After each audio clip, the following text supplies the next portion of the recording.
sampai jalan udah nggak kelihatan, asap semua dan berbau, udah nggak bisa menghirup oksigen.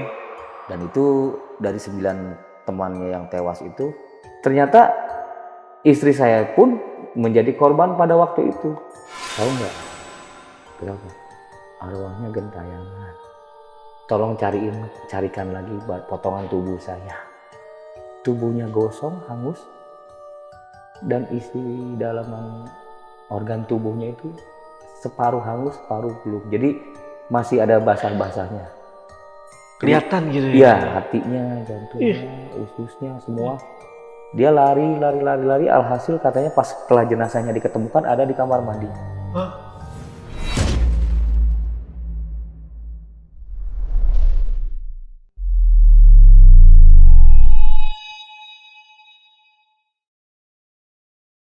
Hari ini kita akan bahas narasumber yang punya kisah tentang sahabatnya yang meninggal dan gentayangan pasca tragedi kebakaran yang ada di salah satu mal di Bogor. Selamat datang di Saksi Misteri by Lentera Malam.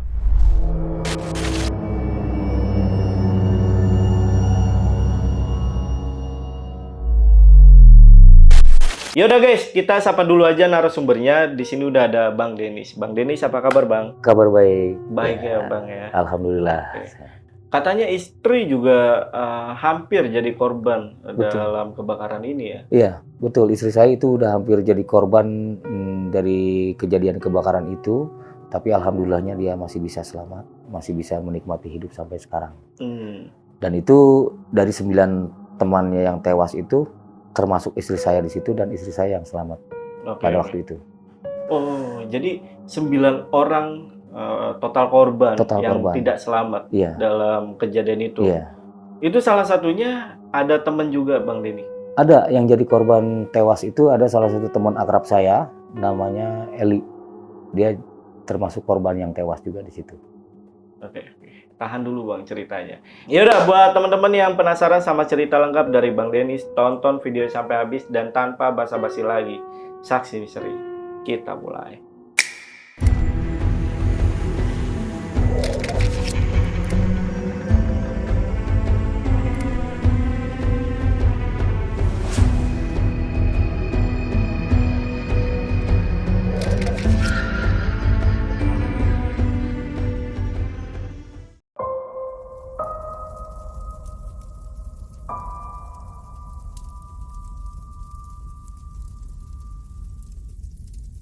Kejadiannya itu kira-kira tahun 97 ya.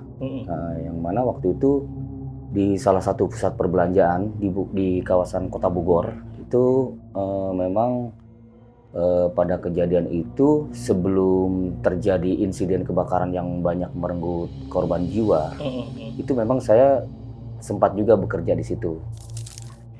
Tapi bagusnya saya beberapa bulan sebelum terjadi insiden kebakaran itu saya sudah resign terlebih dahulu dari pusat perbelanjaan itu.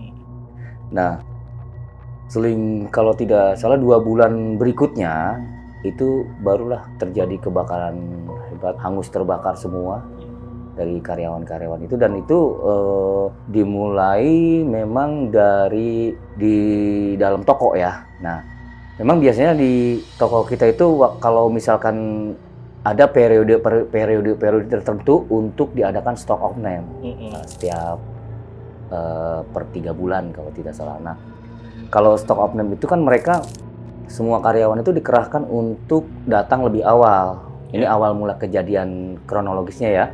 Saya ceritakan itu semua karyawan itu datang lebih awal untuk melakukan stock of name, penghitungan aset-aset perusahaan yang ada di dalam toko tersebut.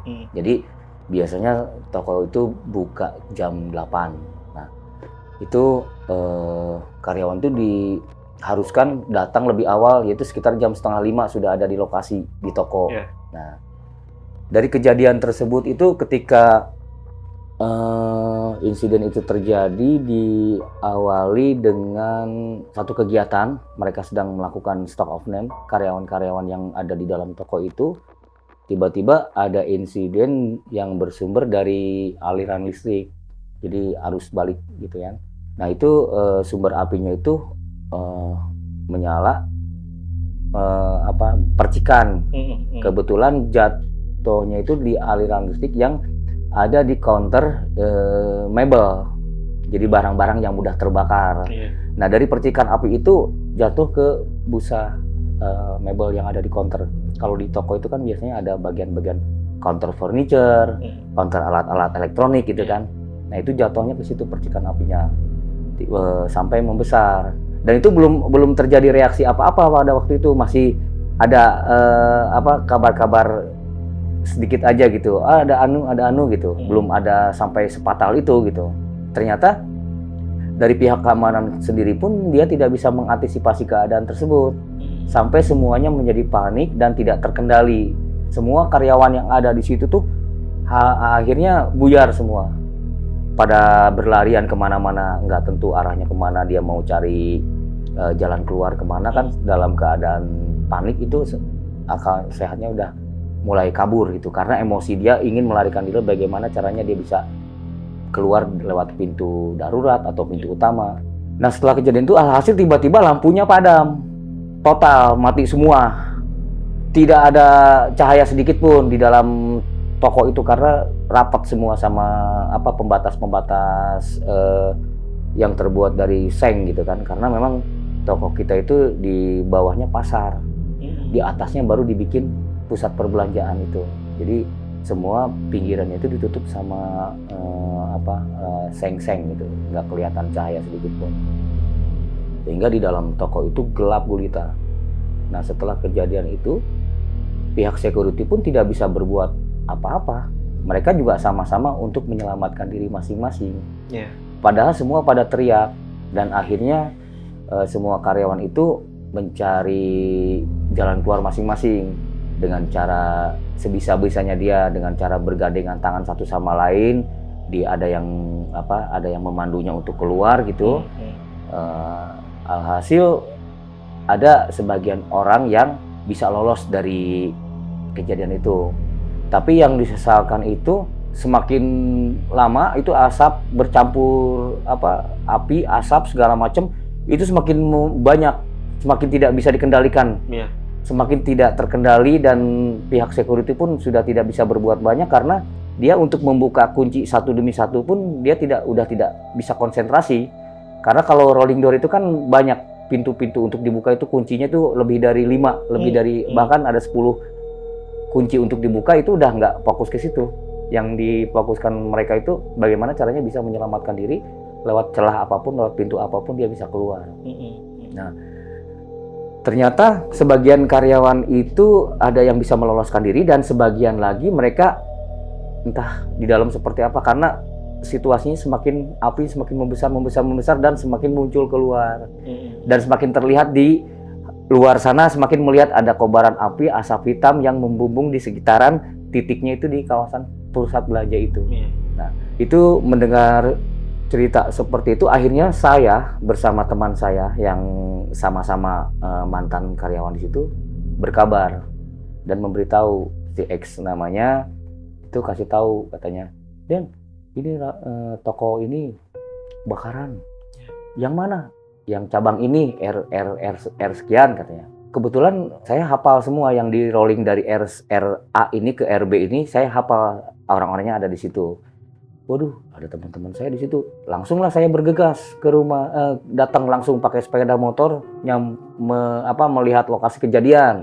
Nah, oke, nanti saya akan datang, lu tunggu aja janjian. Zaman dulu kan belum ada media sosial ya, jadi cuman telepon biasa gitu, bahkan telepon umum waktu itu ya. Dia telepon, saya janjian, saya kunjungi, langsung datengin ke lokasi kejadian dan melihat kejadian tersebut. Dan setelah saya datang di tempat lokasi kejadian itu, ternyata sudah terbakar semua, udah dikelilingi api semua. Dan yang saya lihat waktu itu tuh, bahkan di bawahnya pasar itu sampai ikut-ikut kena imbas juga. Jadi mungkin para pedagang-pedagang pasar itu juga mengantisipasi ya. Jadi jangan sampai apinya itu menjalar sampai ke bawah. Akhirnya segala barang dagangan dia, jualan-jualan dia itu dilempar-lempar aja, diaman-amankan dengan cara melempar-lempar pakaian, segala macam alat-alat kosmetik, baju-baju yang segala macam yang ada kebutuhan di situ tuh berantakan di halaman parkir itu. Saya merhatiin, saya cuman nengok ke atas aja karena ada di lantai 3 waktu itu kan. Saya cuman yang ada dalam pikiran saya, ya ampun itu di dalam ada orang pada jadi korban gitu kan dalam pikiran saya itu. Cuman belum terdeteksi, belum teridentifikasi siapa-siapa aja yang jadi korban. Saya di situ saya semakin ingin mengetahui sampai tuntas. Saya ingin tahu dari kabar dari di situ kan banyak media massa yang meliput juga pada waktu itu, memang itu kejadian besar juga ada di berita-berita waktu itu. Nah, sampai sore dari jam 10 pagi saya datang ke sana sampai sore itu, untungnya waktu pas menjelang sore itu ada hujan, diliputi hujan, jadi agak sedikit terbantu pemadam kebakaran untuk mematikan kobaran api yang ada di mall tersebut. Sampai jam 3 hujan turun sampai reda, barulah satu persatu jenazah korban kebakaran itu dievakuasi oleh tim pemadam kebakaran sama tim SAR-nya. Berarti memang benar ada korban di situ ya? Ada korbannya. Nah, kemudian pas satu persatu dievakuasi, kantung jenazah masuk ke dalam pusat perbelanjaan itu, saya perhatikan satu persatu masuk ke ambulan yang sudah disediakan dari pihak rumah sakit. Dipastikan sudah tidak ada lagi korban di dalam, sudah hanya barang-barang yang terbakar aja. Ada mini queen, itu kan bonekaan juga kan, itu kalau terbakar gosong pun sama kayak jenazah, ternyata bukan. Menurut tim SAR itu kan, rupanya mereka juga kaget, banyak sekali gitu bergelimpangan mayat-mayat terbakar. Ternyata ada sebagian yang manusia, ada sebagian juga yang boneka mini queen. Nah, korban yang tewas dibawa ke rumah sakit. Akhirnya saya ngikutin ke sana, ikut juga ke rumah sakit. Ambulan berangkat, saya juga berangkat sama teman saya. Kita pastiin, kita penasaran, pengen juga siapa sih ini korban-korbannya. Nah, singkat cerita, setiba di rumah sakit itu masuklah ke kamar jenazah. Langsung ambulan itu langsung ke belakang, masuk ke kamar jenazah. Satu persatu diturunkan, masuk ke ruang jenazah, digotong semua sama petugas-petugasnya. Dan itu dikawal sama kepolisian juga, tidak bisa sembarangan orang masuk. Karena memang keadaannya itu darurat ya. Jadi ada pengawalan dari kepolisian, dari security setempat, dari security yang ada di tempat kejadian juga ikut ke sana gitu. Yeah. Nah, saya penasaran gitu, bagaimana caranya nih saya bisa masuk ke kamar jenazah ke dalam supaya bisa tembus. Saya ingin ngelihat, menyaksikan. Saya pas masuk, terus satpam rumah sakit itu tuh menghadang saya, katanya, Mas, jangan masuk. Ini nggak diperkenankan masuk siapapun gitu. Akhirnya saya langsung ambil siasat aja, inisiatif sendiri. Enggak Pak, saya keluarga korban. Saya keluarga korban, ini keluarga saya ada yang jadi korban. Oh gitu. Akhirnya langsung tiba-tiba dia spontan. Oh ya udah, lihat. Dia memberikan izin itu supaya untuk mempermudah identifikasi karena keluarganya gitu kan. Jadi tahu ciri-ciri keluarganya yang mana yang jadi korban. Itu tahu nggak Mas? Masuk ke dalam. Nah, itu di sepanjang jalan di lingkungan kamar jenazah itu sudah baunya udah berubah ya. Sudah bercampur. Bau daging terbakar, bau hangus, bau juga bangkai. Mungkin kalau bau bangkai itu dari unsur yang bawaannya dari awal kamar jenazah itu. Karena memang jenazah itu belum berbau bangkai, masih bau hangus kosong, daging terbakar, sama bau aroma kapur barus yang ditabur-tabur gitu. Jadi sampai berkecamuk baunya itu nggak karu-karuan. Sampai saya juga sempat muntah juga karena nggak tahan. Akhirnya saya masuk, dipersilakan sama ahli forensiknya yang ada di dalam kamar jenazah. Mas dengan siapa? Saya dengan keluarga korban. Saya pengen identifikasi satu-satu Pak. Ada keluarga saya yang menjadi korban juga di sini. Oh silakan masuk. Dibukalah semua kan. Itu yang terjadi, ternyata hangus semua, arang semua. Dan yang paling membuat saya mengerikan itu tubuhnya gosong, hangus, dan isi dalaman organ tubuhnya itu separuh hangus, separuh belum. Jadi masih ada basah-basahnya. Kelihatan gitu ya? Iya, hatinya, Ih. jantungnya, ususnya semua. Tapi tidak hangus karena memang itu kan sifatnya basah ya di Iya, dalam iya. itu. Jadi kalau yang ininya udah tengkorak semua tulang. Iya, iya. Jadi tulang di Kulitnya. sininya tajam nusuk, kakinya juga udah nggak berbentuk nusuk, rongga ini apa kerongkongannya juga udah gosong, tapi dalamnya masih separuh setengah kosong, setengah mateng. Saya sampai ngelihatnya sampai mau pingsan ngelihatnya karena kan ya ampun sepanjang umur saya baru ngelihat manusia organnya seperti itu. Dan itu sama semua, tak berbentuk semua. Ada yang copot ininya, udah gosong copot. Jadi dari kantung jenazah itu di kepalanya ditaruh di sebelahnya, ininya udah nggak berbentuk. Hah? Kepalanya gosong, udah arang doang gitu. Itu juga kalau dipukul juga hancur gitu. Udah nggak berbentuk. Ditaruh di sampingnya, di sebelahnya jenazah yang sudah tidak utuh. Itu baunya luar biasa, bau daging terbakar, bau gosong gitu. Nah, singkat cerita saya mencari sudah tidak bisa teridentifikasi satu persatu. Yang mana namanya si E, yang mana namanya si Y gitu, udah nggak bisa. Alhasil saya udah saksikan satu-satu dan tidak bisa saya identifikasi ciri-cirinya karena udah nggak bisa dikenali sama sekali. Dan berbagai macam bentuknya itu umumnya hancur, umumnya udah tidak utuh. Tidak ada yang masih ada daging-dagingnya, udah nggak ada, semua tulang semua. Tapi kalau organ dalamnya masih ada yang utuh karena memang itu apa namanya nggak mudah terbakar gitu, ada kandungan airnya di dalam itu. Nah akhirnya setelah saya melihat itu semua, saya memutuskan untuk keluar dari ruangan itu. Udah cukup deh, kita ngelihatnya udah cukup, udah menyaksikan dan belum tahu siapa di antara 9 orang itu, yang mana si E, yang mana si Y itu. Kita pulang aja. Nah pulanglah kami berdua tuh ke rumah, udah selesai. Tapi sebelum saya nyampe ke rumah, saya mampir lagi ke tempat kejadian perkara itu, pengen memastikan apakah sudah dipadamkan keseluruhannya.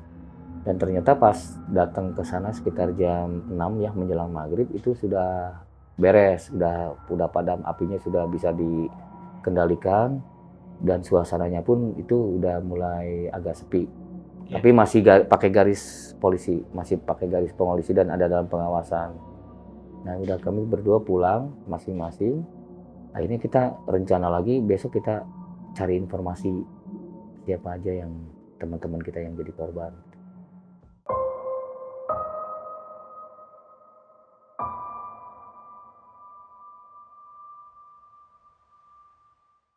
Nah hari kedua kami mendatangi atasan dari yang manajer toko itu sebagai pusat informasi kan. Ternyata didapatkanlah informasi dari hasil kami cari informasi nama-nama siapa aja yang tewas di kejadian itu, dan udah jelas manajer toko itu membeberkan semua bahwa korban yang dipastikan tewas itu adalah 9 orang, namanya si ini gitu. Ternyata tahu nggak, di situ ada teman saya yang jadi korban, teman akrab yang sehari-harinya itu waktu saya masih sama-sama bekerja di toko itu selalu ketemu dengan saya bercengkerama, perempuan. Nah, saya kebetulan kan di mall itu tuh sebagai audio promotion, jadi sebagai tempat pusat informasi di sebuah toko itu. Jadi teman saya yang akrab itu si E itu hubungan secara emosionalnya dekat gitu. Kalau ada apa-apa, jadi datang ke tempat saya, dia suka nongkrong dulu di meja saya, kadang-kadang suka ngoprek-ngoprek. Itu yang terngiang yang di pikiran saya itu semasa hidupnya gitu. Saya tahu jejak gerak-geriknya dia, ciri khasnya dia, ketawanya dia. Dia kalau ke meja saya suka minta puterin lagu kesukaannya dia gitu kan. Bang, minta lagu ini dong. Ya ntar puterin. Dia orangnya ceria gitu, orangnya enak lah gitu, ceria orangnya. Itu sebut saja namanya Eli ya. Nah, itu salah satunya menjadi korban. Sempat ngelamun juga, bener nggak ya? Karena langsung flashback ke belakang. Kehidupan dia tergambar di pikiran saya gitu. Eli yang orangnya ini, orangnya ceria gitu. Sempat sedih juga waktu itu saya. Tapi nggak bisa berbuat apa karena memang kejadian itu kan tidak bisa dihindari ya, tidak bisa dipastikan gitu. Namanya musibah. Akhirnya singkat cerita setelah kejadian itu, dan saya kan waktu itu pas setelah kejadian sudah, dan mereka sudah jenazahnya itu sudah dipulangkan ke kampung halamannya masing-masing. Ada yang di Lampung, ada yang di luar kota, ada yang di Tangerang, ada juga yang masih tinggal di Bogor juga.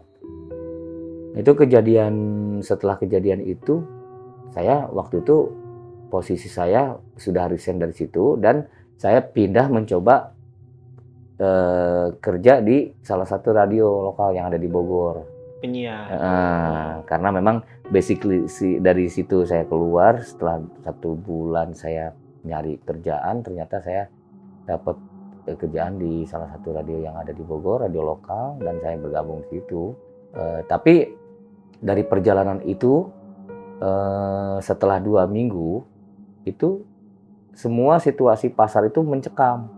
Jadi tidak seperti biasanya namanya pasar ada keramaian. Pas kejadian itu tuh setiap malam itu hanya beberapa orang saja yang berjualan di situ. Jadi kan pasar tradisional biasanya ada juga kalau malam aktivitas ya. Itu enggak, jadi mencekam aja suasananya, sepi. Nah, di kejadian itu ada banyak kabar-kabar mistik yang terjadi di sekitar situ. Gitu. Nah, ada salah satunya, ini pengakuan dari supir angkot ya, yang biasa dia mangkal di situ, dan dia biasa nunggu jemputan karyawan yang ada di toko itu bubar. Biasanya kalau karyawan toko itu bubar dia 9:30. Nah, dan dia pun diliputi perasaan tidak sadar gitu, seperti biasanya dia rutin jemput jam segini pada masuk. Ternyata terjadi juga pas saat dia ngejemput, itu ada gerombolan karyawan bubar. Menurut penglihatan supir angkot itu ada karyawan bubar seperti biasa dan naik ke angkotnya dia. Ayo neng, yuk. Ya, tanya sambil teriak-teriak tuh supir angkotnya. Biasa kayak kejadian biasa aja, nggak ada kejadian yang ganjil gitu kan. Pada naik semua, udah penuh, barulah angkot itu berangkat. Nganterin karyawan-karyawan itu ke tempatnya masing-masing, pakai seragam biasa seragam karyawan toko gitu kan. Pas angkot itu jalan, di tengah perjalanan supir angkot itu bicara, entah itu ngomongnya apa gitu, nanya. Jadi dia sambil dia teriak ngomong gini, tapi nggak pada dijawab sama mereka. Si penumpang itu penuh kan, karyawan semua, nggak pada dijawab. Kok ini nggak pada dijawab? Nah, kedua kalinya si supir angkot itu noleh ke belakang. Pas dia ngeliat gini, itu tumbuh gosong semua.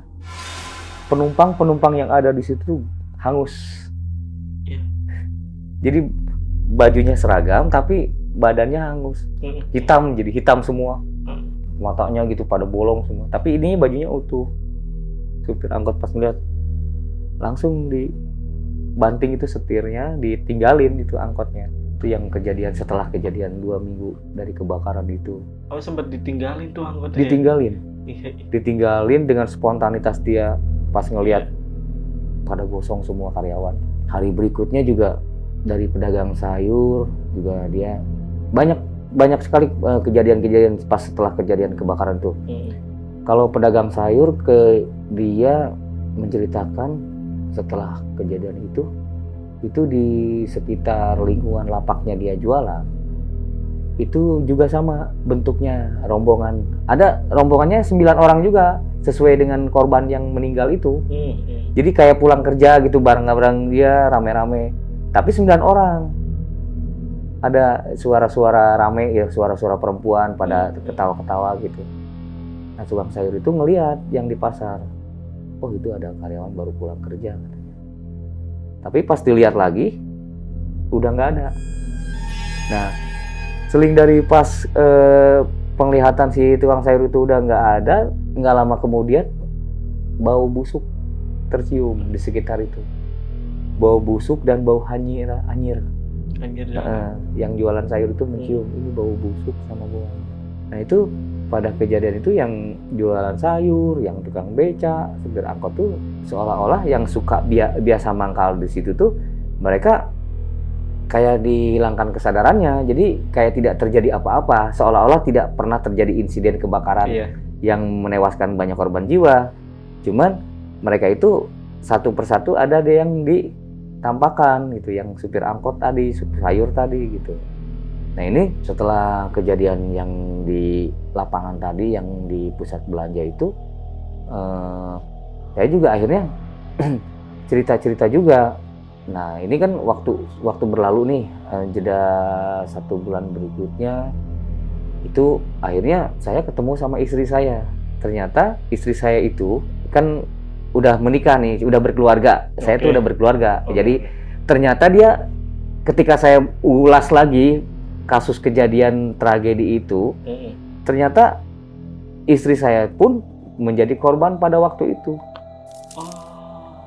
Dia baru bercerita ke saya. Padahal waktu sama-sama bekerja itu kita sama-sama satu ruangan, satu perusahaan lah gitu. Jadi karena waktu itu saya tidak kenal dekat dengan yang sekarang jadi istri, hanya say hey aja. Nah malah saya lebih dekatnya sama Eli itu yang sekarang jadi korban juga gitu kan. Nah dia cerita, dia bilang, saya kan di situ juga. Hah, kamu ikut? Iya, pas Stop Omni itu saya ada di situ, ikut-ikut juga. Tragedi itu saya ikut, bahkan sampai lari-lari sama teman-teman saya yang lain tuh sampai teriak-teriak, menjerit, ada yang nangis segala macam di situ. Sampai jalan udah nggak kelihatan, asap semua dan berbau, udah nggak bisa menghirup oksigen. Jadi udah karbon dioksida. Jadi dia udah sesak napas semua kebanyakan.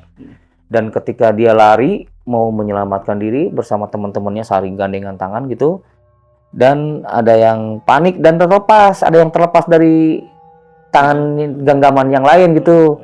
Mungkin dia pengen ngambil keputusan yang lain gitu. Akhirnya, wah lepas, kamu kemana, mau kemana? Itu kayak udah hilang semua kesadaran. Dan ternyata ada yang terlepas dari genggaman itu. Dia lari, alhasil katanya pas setelah jenazahnya diketemukan ada di kamar mandi. Dalam posisi hangus terbakar. Si orang yang tadi lari lepas dari genggaman teman dan istri saya itu. Lepas, mau kemana ini? Enggak, dipikir dia punya jalan keluar sendiri gitu. Malah lari masuk ke kamar mandi, ke toilet. Dan ternyata pas kejadian itu diketemukanlah jenazah di dalam toilet dengan kondisi keadaannya hangus terbakar gosong. Atau yang berikutnya itu ada juga yang teriak-teriak kemana-mana, dia nyari jalan keluar, malah ketemu jalan keluar, malah dia loncat dari lantai 3. Ada yang loncat dari lantai 3. Terus? Tapi yang loncat dari lantai 3 itu alhamdulillahnya dia selamat, sempat ditangani oleh petugas dokter ya. Jadi hanya kritis aja, dia kondisinya parah karena terjatuh dari lantai 3, dia benturan kena tangga segala macam. Tapi dia selamat, nggak jadi korban kebakaran. Dan itu dia cerita waktu kejadian itu tuh sampai istri saya lari untuk menyelamatkan diri dari counter toko yang ada di dalam itu, keluar ke pintu belakang. Ternyata lantainya tuh sudah mulai memanas dan lengket di sepatu. Jadi dia berlari pun kayak mau lari susah ngunci gitu karena ini yang lengket, nggak bisa narik kaki. Akhirnya dia ngambil keputusan untuk dilepas kakinya, sepatunya, dilepas, copot dan lari dengan telanjang kaki, nggak pakai alas kaki, nggak pakai sepatu. Tok dengan refleks dia lari. Tapi belum terasa waktu itu. Yang dia rasa itu lantainya panas. Panas sekali katanya. Pas udah di luar, udah lolos, pas terasa panasnya itu beberapa jam kemudian, ininya pada melepuh. Pada keluar air gelembung-gelembung gitu semua. Telapak kakinya. Dan itu semua teman-temannya yang ngalami hal seperti itu. Ngebuka sepatu dan lari di lantai tanpa alas kaki itu. lengket itu saking panasnya, berarti suhu di dalam ruangan toko itu mungkin udah di Iya, atas betul. 80 derajat Betul, panasnya. betul. Berarti pada saat itu juga kondisi istri udah cukup lama ya di dalam ya? Iya, Iya, cukup sampai lama. memanas lantainya. Iya, sampai sampai tadinya nggak ada apa-apa, sampai tiba-tiba ada kobaran api, tiba-tiba asap semakin banyak, dan mereka tuh cari jalan keluarnya susah, mau kemana-kemana, udah gitu tiba-tiba lampunya mati. Iya, Nah iya. itu semakin panik lagi mereka, udah Hmm. bisa dibayangin aja. Tiba-tiba cuman ada percikan api biasa, dan timbul ada asap hitam, terus timbul lagi semakin menebal, dan api pun semakin terlihat membesar. Tiba-tiba mati lampu, plek, udah di situ. Nggak tahu tadinya di mana. Yang penting ada orang yang gerak, dia pegang, semua pegang. Iya, iya. Udah kita lari kemana? Ada yang ngarahin juga. Nah itu yang lepas dari pegangan itu yang mati di kamar mandi, Iya. kamar mandi karyawan, toilet. Berarti memang kondisinya udah cukup lama juga di dalam ya, Iya istri bisa. dari Bang Denis ya. Dan dia juga sampai traumanya cukup lama juga pas ingat kejadian itu.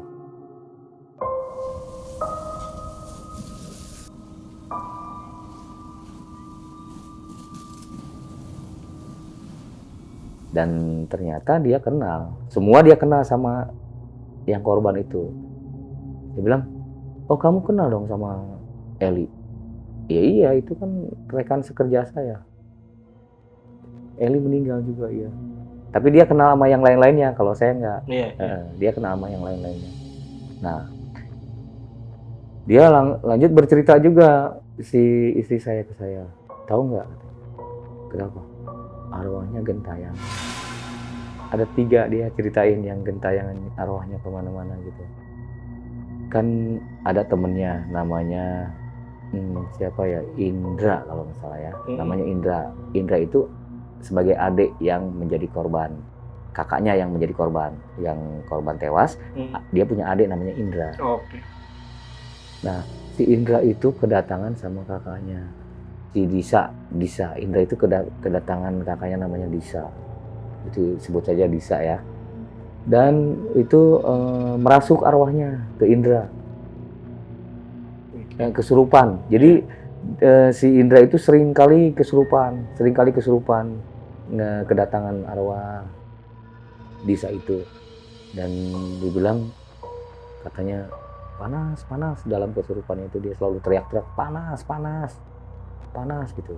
Pas ditanya sama orang pintar, kan diobatin tuh sama orang pintar ya, dia bilang ya pengakuan bukan Indranya yang mengaku, tapi arwahnya Disa itu lewat Indra. Itu ternyata kakaknya yang masuk dan teriak-teriak panas, tolong panas, selalu seperti itu. Nah, kemudian ada cerita lagi yang orang Lampung itu, yang dipulangkan ke Lampung itu langsung keluarganya didatengin berwujud. Itu ceritanya gimana tuh? Nah itu ceritanya pas kejadian setelah itu tuh, jadi tengah malam ada yang ngetuk pintu. Memang ibunya udah tahu ada kejadian itu. Cuman langsung itu didatengin, berbentuk wujud anaknya gitu kan. Dan itu sempat ada komunikasi juga sama ibunya. Dan si arwah yang gentayangan itu bilang katanya, Mi katanya, kan bilangnya Umi katanya. Kalau bahasanya bahasa Sunda. Mi, tolong carikan lagi potongan tubuh saya. Potongan tubuh saya belum sempurna katanya. Tolong ambilkan lagi potongan-potongannya. Itu langsung ketemu berhadapan langsung dengan arwahnya itu. Jadi banyak potongan tubuh dia yang tidak utuh. Jadi si arwahnya itu pengen disempurnakan. Itu ada kejadian lagi itu dari Indra, adiknya itu yang kerasukan, sama yang didatengin arwah yang orang Lampung itu, saya kurang tahu namanya. Nah itu langsung menemui ibunya. Nah satu lagi itu ada juga orang Bogor itu. Kalau orang Bogor itu didatengin juga, tapi dia sama kasusnya sama kayak yang di Lampung itu. Datang minta disempurnakan. Saya minta disempurnain badan saya, nggak utuh, minta dibalikin lagi, dikembalikan seperti semula. Nah itu rupanya yang orang Bogor itulah Eli itu, yang teman dekat saya. Yang badannya minta disempurnakan lagi, minta diutuhkan lagi, itu arwahnya Eli. Karena Eli, cuman yang orang Bogor tuh Eli itu. Kalau yang lain tuh orang Lampung, ada orang Tangerang. Itu kejadian yang sesungguhnya.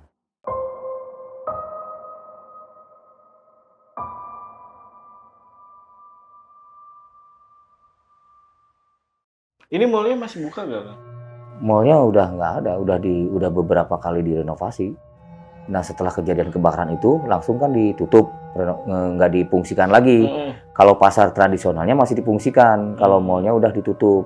Selang beberapa tahun baru direnovasi lagi, direlokasi lagi, dibikinlah pasar tradisional lagi, fungsinya kembali ke semula pasar tradisional lagi. Jadi udah nggak ada mall itu lagi. Jadi mall itu yang cabang ke sekian, yang ke berapa ya kalau nggak salah 19, itu cuman umurnya setahun. Jadi seumur jagung. Oh, baru setahun, tapi udah ngalamin kebakaran itu ya. Jadi baru beberapa bulan berjalan, setahun berikutnya itu kebakaran, langsung tutup lagi. Oke, jadi intinya si mall ini dialihfungsikan menjadi lagi pasar tradisional seperti lagi. sebelumnya. Seperti sebelumnya, kembali lagi ke asal. Nah, kesaksian dari Bang Denis ini ketika sampai nih ke lokasi pada saat kejadian kebakaran ya, itu Bang Denis ini ngeliat gak atau dengar suara jeritan juga atau teriakan atau apa, sehingga Bang Denis sempat berpikiran ini kok ada korban ini ya gitu. Kalau suara teriakan sih nggak ada, cuman yang saya dengar itu pas saat kejadian ya, di tempat kejadian, itu cuman dentuman bunyi-bunyi barang-barang yang terbakar aja, ledakan-ledakan, entah itu tabung apa, pokoknya bunyi-bunyi keras itu, meledak-ledak di dalam itu. Tapi Kang Denny kenapa berpikiran kalau di situ tuh ada korban gitu? Ya kan pada waktu itu mereka lagi stock up nih, banyak karyawan di situ, lebih dari biasanya kalau satu shift itu 100 orang lebih. Karyawan yang dikerahkan satu shift, karena di situ kan ada 2 shift, satu shift 2. Biasanya kalau satu shift itu ada 100 orang lebih, apalagi kalau stock of name itu malah yang biasanya masuk shift siang itu ada sebagian yang dialihkan ke shift pagi juga ikut bantu stock of name. Aku lupa soal itu. Ya. Tadi Bang Denny ini masih ingat, wah ini kan lagi stock of name ya? Iya, stock of name. Jadi lebih awal, karena sebelum buka toko kita harus ngecek dulu hitung semua aset. Oke, mungkin untuk kisah atau cerita dari Bang Denny sampai sini aja Bang ya. Mengenai kejadian pasca tragedi kebakaran mall di Bogor. Daerah Bogor ya. Oke, Bang Denny makasih ya udah jauh-jauh dari Bogor ya. Untuk siaran masih, Kang? Siaran masih, cuman intensitasnya agak berkurang. Oh, biasanya dengerin di mana sih? Siaran yang frekuensinya kan biasanya itu 105,2. Oh, 1052. Itu FM apa? FM ya. FM ya. Di FM ya. Di FM. Oke. Bogor tuh.